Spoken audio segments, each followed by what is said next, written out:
نہیں آپ نے تو مطلب کافی زیادہ اپنے انٹرنلی بھی یہ بڑا اچھا پوائنٹ اٹھایا کہ ہم داعش کی یہاں اس کی نہیں کرتے ایکسیپٹ کرتے ہیں کہ ان کی ایگزسٹنس ہے، ایک ایشو ہے، ٹھیک ہے، ہم شاید یہاں داعش ایگزسٹ نہیں کرتی بٹ وی آر کنسرنڈ کہ جی باقی ملکوں میں بڑھ رہی ہے، ہمارے ہمسائے میں افغانستان میں آ گئی ہے. لیکن اس کے پیرالل آپ دیکھیں یہ دسمبر 2015 کی بات ہے جب انہوں نے یہ جو اسلامک کولیشن بنانے کا اعلان کیا تھا اور بغیر پاکستان کی کنسلٹیشن کے نام ڈالا تھا. انہی دنوں میں امریکہ بھی تقریباً 60 ملک کا ایک 60 کنٹری الائنس بنایا جس کا بھی پچھلے دنوں منسٹریل میٹنگ بھی ہوئی. پاکستان نے اس میں جانے سے ریفیوز کیا. تو یہ ڈبل سٹینڈرڈ صرف یہاں لوکل ہی نہیں ہے، انٹرنیشنلی بھی ہے.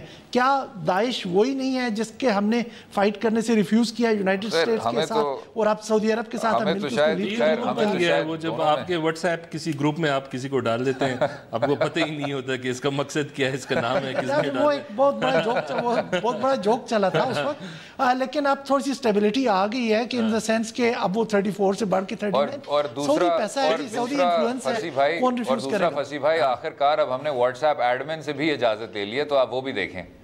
لیکن جو ایک اور چیز ہے وہ یہ ہے کہ اگر واقعی میں سعودی عرب اس کی سربراہی کر رہا ہے تو یہ کامل داؤد نے نیو یارک ٹائمز میں بڑی اچھی بات کی تھی کہ اگر آئیسس کے جو والد صاحب تھے وہ امریکی حملہ تھا تو ان کی جو والدہ تھیں وہ کچھ خلیجی ممالک تھے جن کی جو پالیسیاں ہیں اس سے اس طرح کی انتہا پسندی پھیلی اور اس طرح کی خصوصی طور پہ فرقہ واریت نے جنم لیا عراق میں بھی اور شام میں بھی. تو کیا ہم اس اتحاد پہ اس طرح کا اعتماد کر سکتے ہیں جب آپ نے نہ یمن کو، نہ شام کو، نہ ایران کو شامل کیا؟ ویسے ایک نہیں آئی ایگری، یہ تو ایک مسئلہ ہے جو یہاں پہ بھی لوگ یہی اسی نظر سے دیکھ رہے ہیں کہ آپ نے اگر یہ کہتے ہیں کہ کوئی مسلمان اتحاد ہے یہ تو سنی اتحاد بن گیا ہے، یہ ایک جینیون مسئلہ ہے، ایک پرسیپشن ہے، یہ ایک جینیون مسئلہ ہے، لیکن سینسٹیو ہے، اس کے اوپر زیادہ لوگ اوائڈ کرتے ہیں، مسلم نیٹو کہہ دیتے ہیں اس کو. ہاں، اور ایک تو ہمارا فائدہ یہی ہوا کہ ہم نے ڈیسیژن بھی صحیح لی تھی کہ کم از کم کہ جو فرقہ واریت مڈل ایسٹ میں پائی جاتی ہے وہ اس قسم کا پاکستان میں شکر الحمدللہ نہیں ہے. لیکن ایک اور سوال جو میرے خیال میں بنتا ہے اور وہ میں آپ سے ہی پوچھ لیتا ہوں باقر، کہ اگر آپ دیکھیں اس میں ایک پروسیس کا بھی سوال ہے. اگر آپ چیف آف آرمی اسٹاف ہو، آپ کو ایک آفر ملتی ہے ان سروس کہ آپ کی پوسٹ ریٹائرمنٹ کیا جاب ہوگی، اس کا ایک مسئلہ بنتا ہے. اگر آپ خود آرمی اسٹاف کے چیف ہوتے ہیں تو پھر آپ تو اس کے ایڈجوڈیکیشن تو نہیں کر سکتے ڈیسیجن، آپ کو کسی اور سے دکھانا ہوگا کہ کم از کم آپ یہ ایویلیویٹ کر لیں کہ یہ کیا صحیح بات ہے غلط بات ہے. اگر آپ نے امریکی ملٹری میں دیکھو تو ایک جو مسئلہ ان کا وہ ہو رہا ہے کہ ان کے جو ویپن سسٹمز ہے F-35 فائٹر ہو گیا، ایک خاص مقصود اماؤنٹ پہ وہ بہت زیادہ انلاج ہوتا ہے، اس میں بہت زیادہ جب وہ فائنلی ڈیلیور ہوتی ہے وہ کوئی دگنی قیمت پہ ہوتی ہے. اور پرابلم یہ ہوتا ہے کہ ان کے جو جنرلز ہوتے ہیں وہ پرائیویٹ سیکٹر چلے جاتے ہیں، وہ ایک نیکسس بن جاتا ہے کہ ایک ریلیشن شپ آپ نے اچھا رکھنا ہوتا ہے. تو جو ہمارے رولز ہیں ان چیزوں کے مطابق کیا وہ، اور یہ میرے خیال میں ایک نئی سچویشن نکل کے آئی، اس میں کوئی قانون سازی ہو رہی ہے یا کم از کم انٹرنل رول میکنگ آرمی کے اندر؟ نہیں، یہ اس طرح سے ہے کہ جو ہمارے جو گورنمنٹ آف پاکستان کے رولز، جو ایسٹا کوڈ کے رولز کہا جاتے ہیں، ان میں صرف ان کی ڈومیسٹک پلیسمنٹ کی بات ہوئی ہے، not about the army chief, general army officers کی. لیکن یہ میرے خیال میں آپ نے ان کی بات کی کہ وہ پرائیویٹ سیکٹر میں چل جاتے ہیں لیکن امریکہ کے اندر ہی جاتے ہیں. آپ کو کہیں بھی یہ پریسیڈنٹ نہیں ملے گا کہ کوئی ملک، چھوٹے سے چھوٹا ملک بھی، وہ جا کے اپنے ایک آرمی چیف کو الاؤ کرے کہ دوسری پاور کو جا کے سرو کرے، دوسرے کیپٹل میں جا کے سرو کرے. کیونکہ ہم تو چاہے جیسی بھی ہیں ایک چھوٹی پاور تو ہے اس ریجن کی، ہم ایک نیوکلیئر پاور ہے، ہماری کافی بڑی فوج ہے، تو ہم کس طرح سے ریلائی کر سکتے ہیں کہ ہم اپنا ایک آرمی چیف دوسرے کو دیں، کیونکہ it's a national security threat actually کہ وہ جا کے دوسرے کیپٹل میں سرو کرے. ختم کرتے ہی ایک بس مختصر سا حوالہ دینا چاہوں گا. آپ مجھ سے بہتر جانتے ہیں کہ 1970 میں جب آپ نے ایک بریگیڈیئر صاحب کو اردن بھیجا تھا، جب کنگ حسین کی بادشاہت کو تھریٹ آ رہا تھا PLO فائٹر سے، ان کو آپ بلیک سپٹمبر ملیشیا کہتے تھے، تو ان کا نام ضیاء الحق صاحب تھا. انہوں نے PLO فائٹرز کو فارغ تو کر دیا، لیکن اس 1970 کے واحد ایونٹ کے جو اثرات ہیں وہ آج تک ہم محسوس کر رہے ہیں. اس کے ریاکشن میں جو حافظ اسد تھا اس نے سیریا میں ٹیک اوور کر لیا، حزب اللہ جو جماعت جو پہلے ایگزسٹ نہیں کرتی تھی وہ لیبنان میں پیدا ہو گئی، لیبنی سول وار شروع ہو گیا، اور وہ سب کا سب اس ایک ایونٹ سے جڑا ہوا ہے. تو جب ہم اس طرح کی چیز کرتے ہیں میرے خیال سے بے تحاشا اس کے اثرات دیکھنے کو ملیں گے اور وہ پاکستان کے فائدے میں شاید نہ ہوں. ہاں جی، میں ایک اور پوائنٹ میں بھی اس طرح کا ایڈ کرنا چاہوں گا آپ کو کہ اس میں جو ایک اس وقت تک ابھی تک ڈیبیٹ میں ہم نے چیز دیکھی ہے کہ وہ نہیں آئی کہ اس کی جو یہ کولیشن یا الائنس بن رہا ہے اس کی انٹرنیشنل لیول پہ لیگیلٹی کیا ہے. کسی بھی ملک کو یا کسی بھی الائنس کو اپنے بارڈرز سے باہر ایکٹ کرنے کے لیے یو این کا مینڈیٹ چاہیے ہوتا ہے، لیکن یہاں پر تو نہ تو یو این کا مینڈیٹ ہے. ہم اس کو کمپیئر نیٹو کے ساتھ کر دیتے ہیں. نیٹو کا جینیسس ہی ٹوٹلی ڈیفرنٹ تھا، ان کا آرٹیکل 5 ہے، لیکن پھر بھی وہ یو این کو پریسیڈنس دیتے ہیں یہاں، اور ان میں وہاں پر آپ دیکھیں تقریباً 3 ملک جو ہے وہ ویٹو پاور رکھتے ہیں. اور یہ جو ہم یہاں پہ الائنس بنتے دیکھ رہے ہیں وہ ایک دوسرا جو الائنس 2 چل رہے ہیں، ایک یو ایس لیڈ ہے اور دوسرا رشیا ہے، دونوں کے پاس وہاں پہ ویٹو پاور ہے. اب یہاں پہ اگر یہ گروپ، کیونکہ جب بھی آپ ایک فوج اکٹھی کریں گے تو انٹینشن تو یہ رہے گی کہ آپ کہیں جا کے ایکٹ کریں گے، تو پھر اس کی لیگیلٹی کہاں سے آئے گی؟ بالکل اس طرح کا کوئی نظام آپ کے پاس نہیں ہوگا. وقفہ لینا ہوگا. باقر صاحب بہت شکریہ، آپ بھی شو میں شامل ہوئے، ڈسکشن میں شامل ہوئے. اگلے حصے میں بات کریں گے پاناما کیس کے حوالے سے کہ آرائیاں عروج پر. ہمارے ساتھ باقر سجاد صاحب رہیں گے، رہیے گا ہمارے ساتھ.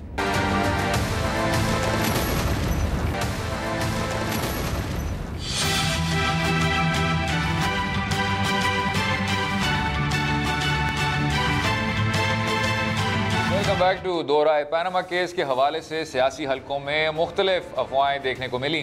باقر سجاد صاحب مجھے یہ بتائیں، یہ پاناما کا جو سارا سلسلہ تھا وہ پچھلے اپریل شروع ہوا جب ICIJ کی ویب سائٹ نے کچھ دستاویزات نمایاں کی دنیا کو. تو اگر آپ نے 1 سال انتظار کر لیا ہے تو کچھ اور لمحے بھی منتظر رہ جائیں نہیں؟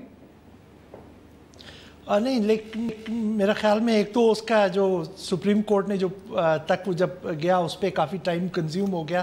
پھر جو سپریم کورٹ میں جس طرح سے پروسیڈنگز کنڈکٹ کی گئیں ڈے ٹو ڈے بیسس پہ تقریباً 3.5 ماہ کے لیے، اور جو اس کی پولیٹیکل ایک امپورٹنس ہے تو اس کی وجہ سے شاید انگزائٹی کریٹ ہو رہی ہے.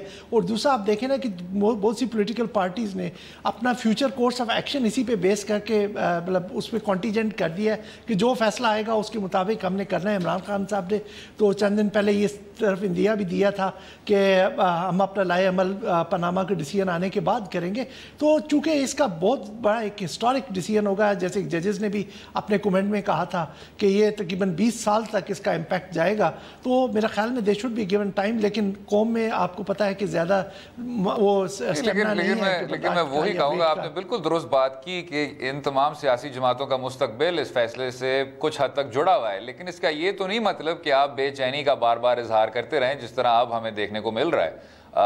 عدالت عظمیٰ پہ اس طرح کی کوئی پابندی نہیں ہے، وہ جتنا مرضی وقت لگائیں فیصلہ لکھنے میں نہیں ان پہ اس طرح کا تو ٹائم فریم تو کوئی نہیں ہے. میرا خیال میں لوور کورٹس کے لیے 6 منتھس کا ہے، لیکن سپریم کورٹ نے ایک رولنگ خود سے دی تھی کہ فیصلہ محفوظ ہونے کے 3 ماہ کے اندر آ جانا چاہیے. وہ ابھی تو 1 ماہ ہوا.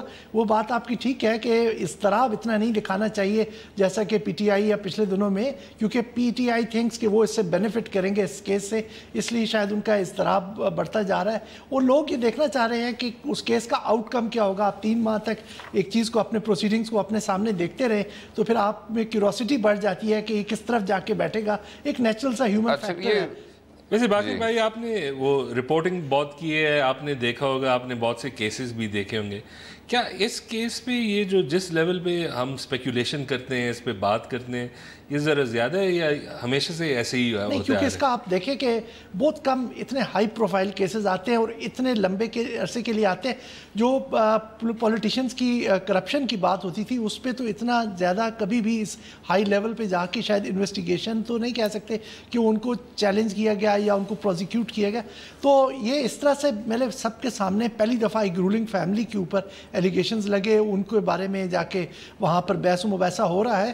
تو یقیناً لوگوں کا بہت زیادہ انٹرسٹ ہے اور لوگ اس کو سمجھتے ہیں کہ بڑا لینڈ مارک ڈیسیژن ہوگا جو پاکستان کے جو پولیٹیکل فیوچر ہے اس کے اوپر کافی حد تک اثر انداز ہوگا اور پرابلی جو فیملیل جو پالیٹکس ہے اس کو بھی کسی حد تک اثر کرے. اور جلدی سے ایک اور چیز یہ بھی کہ آپ نے ٹویٹ بھی کیا تھا کہ اس ہفتے شاید منڈے پہ نہ آئے، تو یہ آپ کے جو ذرائع ہیں یہ کیا کہہ رہے ہیں کب آئے گا؟ نہیں، اصل میں یہاں پہ ایکسپیکٹیشن اس لیے بڑھ گئی تھی کہ جب وہ جو 5 کے 5 جو ممبرز تھے اس بینچ کے، کیونکہ وہ مختلف رجسٹریز کو اسائنڈ ہیں، سب کے سب یہاں اسلام آباد نہیں بیٹھتے، تو اگلے ہفتے وہ آ رہے ہیں۔ ایک ریفرنس ہے جو ایک جج صاحب ریٹائر ہو رہے ہیں، تو سب ایک یکدم سے ایک وہ کیوروسٹی سی بڑھ گئی۔ کچھ لیڈرز نے بھی کہا کہ اگلے ہفتے، مطلب اسپیکولیٹ کر دیا کہ چونکہ یہ سب ہوں گے تو پرابلی یہ فیصلہ آ جائے گا۔ تو میرا خیال میں جو ایٹ لیسٹ مطلب کہ جو مجھے وائبز ملی ہے وہ یہ ہے کہ اس ہفتے نہیں ہے، وہ لوگ یہاں پہ شاید 2 ہفتے کے لیے اب ہیں، تو ہو سکتا ہے اس سے اگلے ہفتے آ جائے، لیکن ایٹ لیسٹ اس ہفتے کا جو میرا اندازہ ہے، لیکن آپ کو سرٹینٹی سی تو کچھ نہیں یہاں پہ کیسے ٹھیک ہو گیا۔ تو یہ کسی ٹریول ایجنٹ نے بات نکالی ہوگی اور اسے اتنی بڑی وہ ہو گئی ہے۔ نہیں کافی مطلب کریڈیبل۔ چلیں اب وقفہ لینا ہوگا۔ باقر سجاد صاحب بہت شکریہ شو میں شام کا اپنا وقت دینے کا۔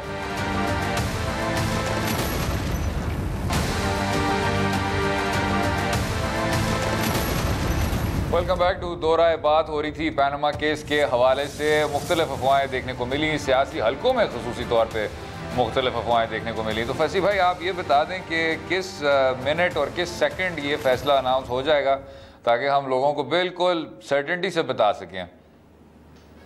وہ جو میرا ساتھی ایک طوطا ہوتا ہے وہ میں آج لایا نہیں ہوں، لیکن اس کا یہ جواب ہے کہ جب بھی ہوگا، لیکن اس میں 2-3 چیزیں بہت امپورٹنٹ ہے۔ اگر ایک میرے خیال میں جب یہ قومی جو FBI ڈائریکٹر تھے ان کا ایک انالیسس میں نے پڑھا تھا کہ جب انہوں نے ٹیسٹمنی دی تھی کانگریس میں تو کسی نے کہا تھا اگر یہ بہت زیادہ بولے تو اس کا مطلب یہ کہ جو بھی انویسٹیگیشن ہے یہ اس نے بیسکلی ختم کر دیا۔ اگر یہ کہتا ہے کہ میں کچھ نہیں بتا سکتا، مطلب یہ انویسٹیگیشن اوپن ہے، یہ شاید اور بھی بڑھ جائے، اور یہ نہیں ظاہر کرنا چاہتا ہے کہ کس ڈائریکشن میں جا رہا ہے۔ یہ جو اب ٹائم لگ رہا ہے، یہ اگر ہم یہی انالیسس اس پہ استعمال کریں تو ججمنٹ میں کچھ نہ کچھ تو ہوگا، بیکاز اگر وہ فصیح بھائی اس ایکسپریشن کا مطلب کیا ہے کچھ نہ کچھ ہوگا؟ ابھی باقر صاحب بھی کہہ رہے تھے میرے خیال سے کچھ سرٹنٹی سے اگلے ہفتے ہوگا یا اس کے کچھ دیر بعد ہوگا، اس کا کیا مطلب ہے؟ ذرا بتائیں نا، ذرا کچھ سرٹنٹی دیں نا ہمیں۔ قانون تو تم جانتے ہو، میں تو نہیں جانتا، لیکن اگر کوئی پریسیڈنٹ سیٹ کرنا ہے، کیس لا اسی سے بنے گا، تو میرے خیال میں ان کو لکھنے میں کافی ٹائم لگانا ہوگا۔ اگر یہ 20 سال واقعی چیلنج نہ ہو سکے، یہ نہیں دیکھیں انہوں نے یہ نہیں کہا کہ 20 سال چیلنج نہیں ہوگا، انہوں نے کہا کہ 20 سال بعد آپ اس کو اٹھائیں گے اور کہیں گے کہ دیکھیں یہ فیصلہ ہے کوئی۔ ہاں تو یہی تو وہ چیلنج نہیں ہو سکے گا، یہ جو چھوٹی سی کنٹینڈ لاجیکل منطقی ججمنٹ ہوگا کہ اس میں کوئی آواز نہیں۔ اچھا مجھے یہ بتائیں فصیح بھائی، آپ تو پریس کو کرٹیک کر رہے تھے ایک ایسے وقت جب کرٹیک کرنا پاپولر نہیں تھا، 2006 سے 2005 سے، مجھے یہ ذرا بتائیں کہ یہ جو ایک کاٹیج انڈسٹری بن گئی ہے جس میں صبح سے رات تک پیناما کیس کا تجزیہ ہوتا ہے، تو وہ بہت زیادہ لوگ بے روزگار نہیں ہو جائیں گے؟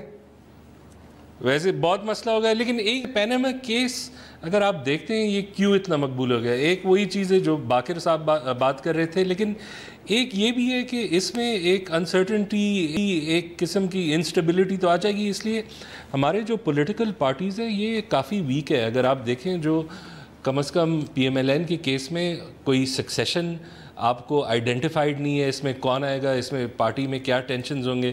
جب نواز شریف گئے تھے اس وقت بھی جب انہوں نے اپنی اوپن ہارٹ سرجری کروائی تھی تو ایک سوال تو اٹھ گیا تھا کہ اگر پرائم منسٹر انکیپیسیٹیٹڈ ہے تو اس کے چارج کون لے گا، اور اگر وہ ایک ریلکٹنس تھی وہ اس لیے کہ یہی جو سوالات ہیں یہ دباتے ہیں، یہ اس کا ریزولوشن نہیں نکالتے۔